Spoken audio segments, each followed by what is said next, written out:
പൊതുമരാമത്ത് വകുപ്പിന്റെ പിടിവാശിയിൽ അങ്കണവാടിയുടെ പ്രവർത്തനം താളം തെറ്റിക്കാനും നിലവിൽ പ്രവർത്തിക്കുന്ന കെട്ടിടത്തിൽ നിന്ന് നീക്കം ചെയ്യുവാനും ശ്രമം നടക്കുന്നുവെന്ന പരാതി. കട്ടപ്പന ടി ബി ജംഗ്ഷനിലെ 145 നമ്പർ അങ്കണവാടി നിലവിൽ പ്രവർത്തിക്കുന്ന PWD കെട്ടിടത്തിൽ നിന്നും മാറ്റാനാണ് ശ്രമം നടത്തുന്നതെന്നാണ് ആരോപണം. കട്ടപ്പന 145 നമ്പർ അങ്കണവാടി 2013 മുതൽ സർക്കാർ അനുമതിയെ തുടർന്ന് ടി ബി ജംഗ്ഷനിൽ PWD കെട്ടിടത്തിലാണ് പ്രവർത്തിക്കുന്നത്. മികച്ച രീതിയിൽ പ്രവർത്തിച്ചുകൊണ്ടിരുന്ന അങ്കണവാടിയുടെ ഭൗതിക വികസനത്തിന് പിന്നീട് PWD അധികൃതർ തടസ്സം നിന്നു. വൈദ്യുതി, വെള്ളം തുടങ്ങിയവ ലഭ്യമാകാതെ വന്നതോടെ അങ്കണവാടി ജീവനക്കാർ MLAയ്ക്കും കളക്ടർക്കും നിവേദനം നൽകിയെങ്കിലും ഫലമുണ്ടായില്ല. പിന്നീട് ലീഗൽ സർവീസ് അതോറിറ്റിയുടെ നിർദ്ദേശപ്രകാരം മുഖ്യമന്ത്രിക്ക് നിവേദനം നൽകിയതോടെ അടിസ്ഥാന സൗകര്യങ്ങൾ ലഭ്യമാക്കാൻ PWD ഓഫീസിലേക്കും നഗരസഭയിലേക്കും ഓർഡർ ലഭിച്ചു. എന്നാൽ ഈ ഓർഡർ മറച്ചുവെച്ചുകൊണ്ട് നഗരസഭ അധികൃതരും അങ്കണവാടി മേലുദ്യോഗസ്ഥരും ALMC കമ്മിറ്റിയിൽ പങ്കെടുത്തുകൊണ്ട് അങ്കണവാടിയുടെ പ്രവർത്തനം വൈദ്യുതിയും വെള്ളവുമുള്ള വാടക കെട്ടിടത്തിലേക്ക് മാറ്റണമെന്ന് നിർദ്ദേശം നൽകി. എന്നാൽ നാളിതുവരെയായി കെട്ടിടമോ മറ്റു സംവിധാനങ്ങളോ ഏർപ്പാടാക്കാൻ നഗരസഭയ്ക്ക് കഴിഞ്ഞിട്ടില്ല. ഇത് അങ്കണവാടിയുടെ നിലവിലെ പ്രവർത്തനത്തെ താളം തെറ്റിക്കുന്നതിന് കാരണമാകുന്നുവെന്നാണ് പരാതി. അങ്കണവാടി ഇവിടെ പ്രവർത്തിക്കാൻ സർക്കാർ ഉത്തരവ് നിലനിൽക്കെ കെട്ടിടത്തിന് വാടക നൽകുകയോ വാടക കരാർ ഒപ്പിടുകയോ ചെയ്യണമെന്നാണ് PWD അധികൃതർ ജീവനക്കാരോട് പറയുന്നത്. ഇങ്ങനെ സംഭവിച്ചാൽ വാടക കരാർ കാലാവധി കഴിയുമ്പോൾ അങ്കണവാടിയുടെ പ്രവർത്തനം കെട്ടിടത്തിൽ നിന്ന് മാറ്റണമെന്ന് ഉദ്യോഗസ്ഥർ ആവശ്യപ്പെടുമോ എന്ന ആശങ്കയിലാണ് ജീവനക്കാർ. നിലവിൽ ഗവൺമെന്റ് ഓർഡറും പ്രകാരം നമ്മുടെ അങ്കണവാടി ഇവിടെ പ്രവർത്തിക്കുന്നിടത്തോളം കാലം കരണ്ടും വെള്ളവും തരണമെന്ന് 17/6/2022 ഗവൺമെന്റിലെ PWDയിലെ എല്ലാ ഓഫീസുകളിലേക്കും മുനിസിപ്പാലിറ്റിയിലേക്കും ഗവൺമെന്റിൽ നിന്ന് വന്നിരിക്കുന്ന ഒരു ഓർഡറിന്റെ കോപ്പിയാണ്. ചീഫ് സെക്രട്ടറി ഒപ്പിട്ട് വന്ന ഓർഡറിന്റെ കോപ്പിയാണ്. ഈ ഗവൺമെന്റ് ഓർഡർ നിലനിൽക്കുകയാണ്. ഇത് മറച്ചു വെച്ച് ജില്ലാ കോടതിയിൽ നിന്ന് ഒരു ഓർഡർ വന്നിട്ടുള്ളത്.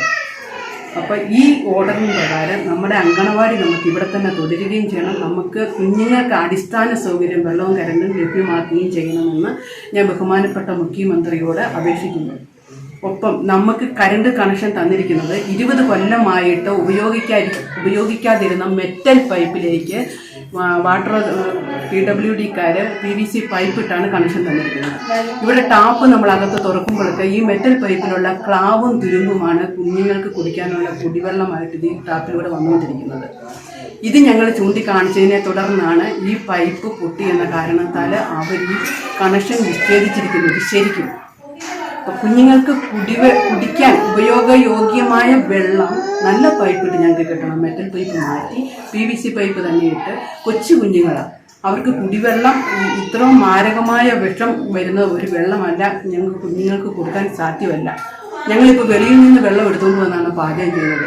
ഞങ്ങൾക്ക് അകത്ത് വെള്ളം അവർ കട്ട് ചെയ്തത് പുനഃസ്ഥാപിച്ച് തരണം. അത് നല്ല പൈപ്പിട്ട് തരണം. വെള്ളത്തിനായി ഉപയോഗിക്കുന്ന പഴയ പൈപ്പിനുള്ളിലൂടെ തുരുമ്പ് കലർന്ന വെള്ളമാണ് ലഭിക്കുന്നത്. ഇതോടെ അങ്കണവാടി ജീവനക്കാർ പരാതിയുമായി PWD അധികൃതരെ സമീപിച്ചപ്പോൾ വാടക നൽകുകയോ വാടക കരാറിൽ പ്രവർത്തിക്കുകയോ ചെയ്തെങ്കിൽ മാത്രമേ പുതിയ പൈപ്പ് ഉപയോഗിച്ച കണക്ഷൻ പുനഃസ്ഥാപിക്കാൻ സാധിക്കുകയുള്ളൂവെന്നാണ് മറുപടി ലഭിച്ചത്. ഇതോടെ അങ്കണവാടിയുടെ പ്രവർത്തനം ഈ കെട്ടിടത്തിൽ നിന്നും മാറേണ്ട സ്ഥിതിയിലേക്കാണ് എത്തുന്നത്. ഇത്തരത്തിൽ മാറുവാനായി സ്വയം കെട്ടിടം കണ്ടുപിടിക്കേണ്ട സ്ഥിതിയിലാണ് അങ്കണവാടി ജീവനക്കാർ. എന്നാൽ മറ്റൊരു കെട്ടിടം കണ്ടെത്തിയാൽ തന്നെ ഭീമമായ വാടകയാണ് നഗരമേഖലകളിൽ നൽകേണ്ടി വരിക. ഇത്രയും തുക സർക്കാരിൽ നിന്ന് ലഭിക്കുകയുമില്ല. മറ്റൊരു സ്ഥലത്തേക്ക് അങ്കണവാടിയുടെ പ്രവർത്തനം മാറ്റിയാൽ മേഖലയിലെ നിരവധിയായ കുട്ടികൾക്കും മാതാപിതാക്കൾക്കും വലിയ പ്രതിസന്ധിയാണ് ഉണ്ടാവുക.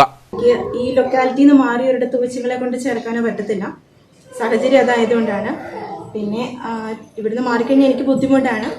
അങ്കണവാടിയിൽ കുട്ടികൾക്ക് വെള്ളം കിട്ടുന്നില്ല. വെള്ളത്തിൻ്റെ അവസ്ഥ മലിനമായിട്ടുള്ള ജലം കിട്ടുന്നത് കണ്ടു. നമുക്ക് കുട്ടികൾക്ക് എന്തെങ്കിലും അസുഖം വന്നാൽ നമുക്ക് ഭയങ്കര ബുദ്ധിമുട്ടുള്ള കാര്യമാണ്. എന്തെങ്കിലും അധികാരികൾ അതിനുള്ള തീരുമാനം ഉണ്ടാക്കി തരണം. ടീച്ചറെ മാറ്റാൻ ഞങ്ങൾക്ക് പറ്റത്തില്ല. ഭൗതിക സൗകര്യങ്ങൾ ഇവിടെ തന്നെ ലഭ്യമാക്കി അങ്കണവാടിയുടെ പ്രവർത്തനം നിലവിലെ കെട്ടിടത്തിൽ തന്നെ നിലനിർത്തണമെന്ന ആവശ്യമാണ് ഉയർന്നു വരുന്നത്. അല്ലാത്തപക്ഷം ഈ പരിസരത്ത് തന്നെ സ്ഥല സൗകര്യങ്ങളോടുകൂടിയ അങ്കണവാടി കെട്ടിടം ലഭ്യമാക്കാൻ നഗരസഭ മുൻകൈയെടുക്കണമെന്നും ആവശ്യമുണ്ട്.